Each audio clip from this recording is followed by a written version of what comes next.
There are rituals you once thought were harmless, games you believed were just tests of courage. But once you step inside, you realize you're not the only one there. In this video, you'll hear 3 true stories shared by those who took part in frat initiations, military missions, or terrifying games played in the dark, and they all have one thing in common. None of them have slept peacefully since that night. If you're listening to this alone tonight, you might want to double-check that nothing is standing behind you. Story 1. The Rusty Knife and the Silent Man by the Sea. I never thought a frat initiation ritual would be the thing that almost got me killed. That night there were 15 of us pledges. They blindfolded us, took our shoes, phones, and watches, then loaded us onto a van. No one told us where we were going, only that it was the final trial to earn our place. When the van stopped, they tied all our wrists together with a long rope, connecting each of us to the person in front. I was the last one in line. The first frat brother in front was allowed to remove his blindfold. He was supposed to guide us through the task. I had no idea how far we walked, but I started feeling cold and wet beneath my feet. First sand, then sea foam, then water up to my knees. What was strange? No one said a word. No panic, no confusion, just the sound of waves, and the soft clinking of the rope as it pulled forward. I whispered Whitworth, the guy in front of me. No answer. I leaned back slightly and tugged the rope. It was still taut, someone was holding it. But the hand I felt was stiff, ice cold, like it didn't belong to someone alive. I tore off my blindfold, and standing just a few feet in front of me was not Whitworth. It was a man I'd never seen before, long, matted hair, soaked brown coat, eyes empty and unblinking. He said nothing, just stared at me, and in his hand was a rusty kitchen knife. Behind him floated a small wooden rowboat, drifting just close enough to the shore as if he meant to drag me to it. I screamed, tried ripping the rope off. He kept walking, slow, steady, certain. In that moment, I kicked at his legs and ran. Fast. I could hear the water splashing behind me, the thud of him hitting the sand, then footsteps rushing. I didn't dare look back. I tore through the grass, past trees, blood running down my shoulder where the knife had grazed me. I heard the boat engine sputter behind me, then fall silent. When I hit the asphalt, I collapsed, gasping. A pickup truck happened to drive by. They picked me up and got me to the nearest police station. I told them everything. They searched the area, nothing. No footprints, no boat, and no record of anyone named Whitworth ever pledging with us. But that wasn't the last strange thing. A few days later, one of the frat brothers found something near the wooden fence behind our house, a piece of white pledge shirt, with my name embroidered on it, pierced into the post by a rusty knife. That knife, it was the same one. I'll never forget that dull brown stain still crusted on the blade. The police collected it but couldn't trace any fingerprints, identity, or origin. All they said was, "Maybe someone's been watching your frat for a while." I quit the frat right after that. And ever since that night, I've never walked barefoot on a beach again. Because now I know. Not every silent man by the sea walks alone. And sometimes, they come to choose. Story 2. The White Mask and the Ritual in the Woods. Some things that happen during frat rituals are never spoken of again. And I understand why. They summoned us at midnight to a clearing beyond the woods behind campus. One by one, we were blindfolded and led into the trees by someone holding our hand. They called it the Walk of Silence. When it was my turn, someone grabbed my hand, cold, stiff, and dry in a way that made my skin crawl.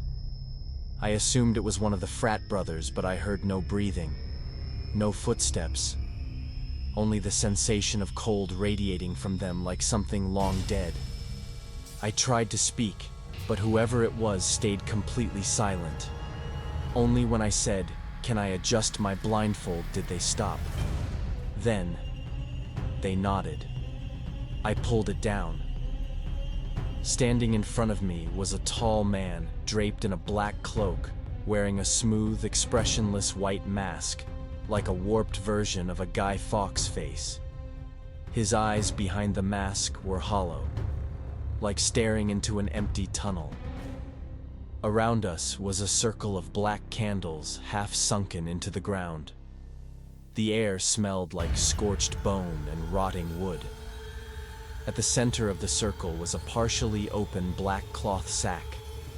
Inside, I saw a charred wooden doll chicken bones and a ceremonial dagger. I took a step back. The masked figure didn't move, just began to whisper in some language that sounded like Latin. His voice was raspy low and cut through the air like wind slipping between crypt doors. I screamed and turned to run. I could hear his footsteps behind me, steady, calm, but unrelenting. I ran blindly through the trees, my forehead bleeding from a low-hanging branch, until I crashed into one of the frat brothers. I told him everything. But instead of shock, he just said, "That's impossible. You were probably hallucinating from sleep deprivation." They walked me back to the gathering point. I thought that was the end of it, until the next morning. Behind the frat house, stabbed into the base of a tree with a hunting knife, was the same white mask from the night before. Inside it, scratched into the inner surface, were the words, "You broke the circle. Now he's loose." I never found out who he was. I never found out what that ritual was supposed to be. All I know is that I haven't slept well ever since. Story 3. The Shadowless Man in the Tunnel. I used to think the subway crawl was the dumbest frat challenge we ever had, until I saw what I saw down there. It was supposed to be a simple dare walk through an abandoned subway tunnel beneath the city, unused for over a decade. They gave us flashlights and disposable cameras to document our journey. Me and my buddy Riker lagged behind. We ducked off to smoke a bit. By the time we finished, the rest of the group had disappeared ahead, out of sight. We started jogging to catch up. That's when Riker suddenly froze. He said, "Dude, someone's standing over there." I looked up, and there he was. In the middle of the tracks stood a figure, completely still.